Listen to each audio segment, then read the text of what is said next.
बादशाह सलामत को बहुत ज़्यादा हीरे जवाहरात से शौक था और उसने अपने दरबार में मुख्तलिफ किस्म के जौहरी सरकारी तौर पर मुकर्रर कर रखे थे और वो उनको मुख्तलिफ फ़राइज़ देता था कि आपने इस हीरे को, इस मोती को इस तरह तराशना है। तो उसके सरकारी जौहरियों ने एक दफ़ा कांच से ऐसे हीरे तराशे जो नकली थे, लेकिन उनकी चमक दमक असली हीरों से 1% भी कम नहीं थी।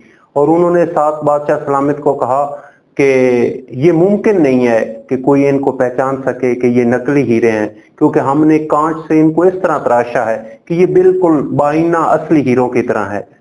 तो बादशाह ने ये बात सुनी तो उसने अपनी हुकूमत या अपनी स्टेट में ऐलान कराया कि अगर इन हीरों यानी कांच से बने हुए नकली हीरों और असली हीरों को उसने मिक्स करा दिया और कहा जो इनमें फर्क करेगा मैं उनको मुंह मांगा इनाम दूंगा और जो फर्क नहीं कर सकेगा मैं उसको कत्ल कर दूंगा। ये खबर जब स्टेट में पहुंची तो जो जौहरी थे वो एक एक करके दरबार में आने लगे। वो जब बहुत कीन निगाहों से और बहुत पुरतजस्सुस निगाहों से और अपने हुनर को आजमाते हुए इन हीरे जवाहरात को देखने की कोशिश करते तो ये उनके लिए नामुमकिन हो जाता कि वो फर्क कर सकें कि असली हीरे कौन से हैं और कांच के नकली हीरे कौन से हैं, और उसके बाद उनका कत्ल हो जाता।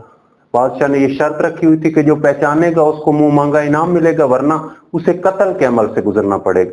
तो वो पै दर पै कत्ल हो रहे थे और एक खौफ और हिरास की कैफियत वहां बरपा थी।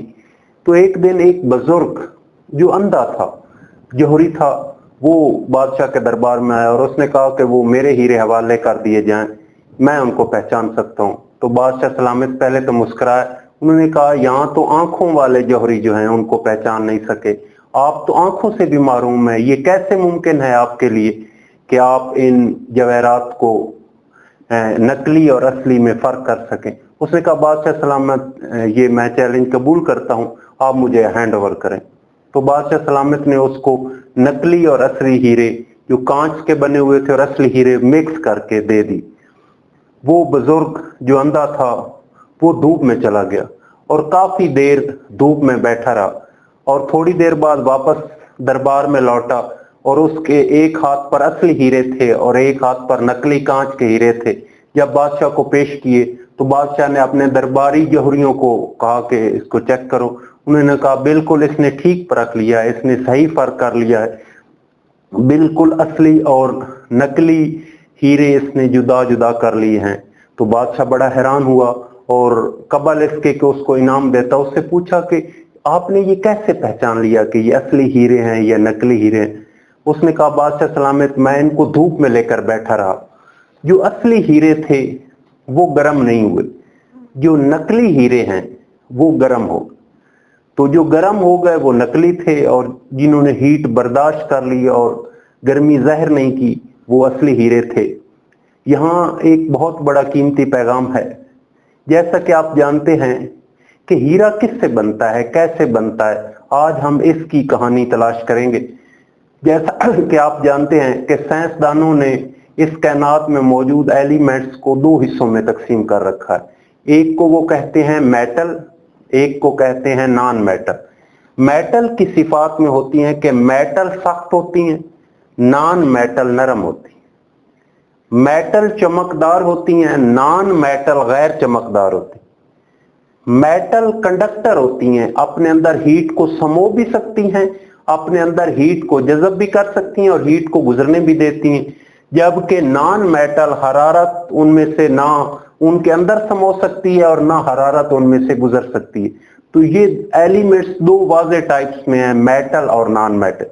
आज हम जिस हीरे की बात करने चले हैं ये बुनियादी तौर पर कार्बन से बनता है और कार्बन को उर्फ़ आम में आप कोयला कहते हैं। कोयला इतना बदनाम ज़माना है कि इस पर कई ज़रबुल अमसाल बन चुकी हैं कि कोयलों की दलाली में मुंह काला और कोयलों के मुनाफे से कस्तूरी का घाटा अच्छा, यानी कोयला नॉन मेटल में भी सबसे बदनाम ज़माना है। लेकिन यही कोयला यानी कार्बन जमीन की गहराई में 2890 किलोमीटर नीचे जमीन का एक परत है जिसको मेंटल कहा जाता है, उस प्रेशर पर जाता है यही कोयला। कितनी गहराई पर? 2890 किलोमीटर जमीन में नीचे होता है, और जमीन की इतनी मोटाई उस पर प्रेशर डालती है, और वहां मेंटल में जमीन की इस सतह में इंतहाई टेम्परेचर अप होता है, क्योंकि वहां लावा मौजूद होता है, तो वहां टेम्परेचर तकरीबन 1250 डिग्री सेंटीग्रेड होता है।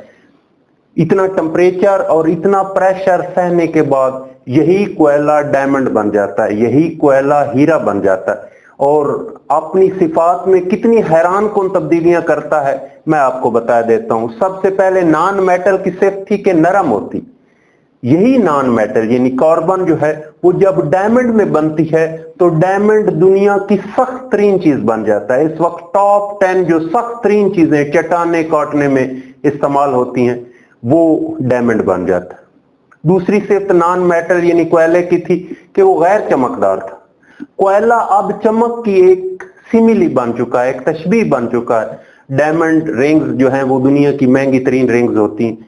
तीसरी सिफ्त होती है कि नॉन मेटल यानी कोयला हीट अपने अंदर नहीं समो सकता, लेकिन ये इतनी हीट समो सकता है। यही वजह है कि उस बुजुर्ग जौहरी ने, अंधे जौहरी ने इसलिए असली हीरे पहचान लिए थे कि वो गर्म नहीं है। तो यहां हमारे लिए एक बहुत बड़ा मैसेज छुपा हुआ है, और वो मैसेज ये है कि हम इंसान नाकिस आए हैं इस दुनिया में, और हमारा खालिक चाहता है कि हम इंसान कामिल, हम हीरे बन जाएं। हम कार्बन के तौर पर आए हैं और हीरे बन जाएं।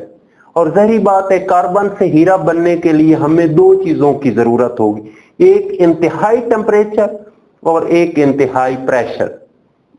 टेम्परेचर के उन्वान से जो इंसानियत का मुताला रखते हैं वो जानते हैं कि इंसान के अंदर दो आगें जो हैं, दो आग ऐसी हैं जो इंसान को जलाकर रख देती हैं। पहली आग है गुस्से की।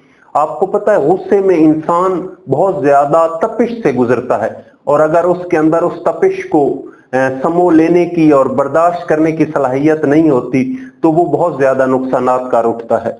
और दूसरा हसद की होती है। हसद की आग ये वाहिद आग है जो इंसान को अंदर से जलाकर रख देती है। तो ये दो टेम्परेचर अगर इंसान बर्दाश्त नहीं करता, और उसके बाद दूसरे नंबर पर है प्रेशर। तो प्रेशर के उन्वान से, प्रेशर जमाने की सख्तियां, हालात की सख्तियां, इंसान इस दुनिया में एक आजमाइश से गुजर रहा है तो वो बहुत ज्यादा प्रेशर में रहता है, और जो इस प्रेशर को सब्र व तहम्मुल से बर्दाश्त कर जाते हैं और जो इस टेम्परेचर को कंट्रोल कर जाते हैं वो इंसान कामिल यानी हीरे बन जाते हैं। तो यहाँ हमारे लिए बहुत बड़ा मैसेज है कि हम पस्ती के मुसाफिर हैं। अगर पस्ती से बुलंदी की तरफ जाना है तो हमें दो चीजों को बर्दाश्त, दो चीजों का तहम्मुल, दो चीजों का सब्र होना होगा, और वो क्या है? टेम्परेचर और प्रेशर। टेम्परेचर क्या है? हसद और गुस्सा। हमें हसद और गुस्से को लगाम देनी होगी। और प्रेशर जमाने की तलखियां, जमाने के हालात। यही वजह है कि कहा जाता है कि फूल को जब मसला जाता है तो खुशबू छोड़ता है। दुनिया में जितने भी अजीम इंसान आए जिन्होंने तारीख इंसानी को बदला है वो हमेशा सख्त हालात में उगे, सख्त हालात में उनकी ग्रोथ हुई और उन्होंने जमाने की तकदीर को बदल दिया। इसलिए अपने अंदर बर्दाश्त पैदा करें, अपने अंदर सब्र व तहम्मुल पैदा करें। यकीनन आप इंसान कामिल या एक नाकिस मटेरियल से भी, जिस तरह डायमंड कार्बन से बनता है, आप भी यकीनन हीरे बनकर इस दुनिया पर नक्श हो जाएंगे। Thanks very much.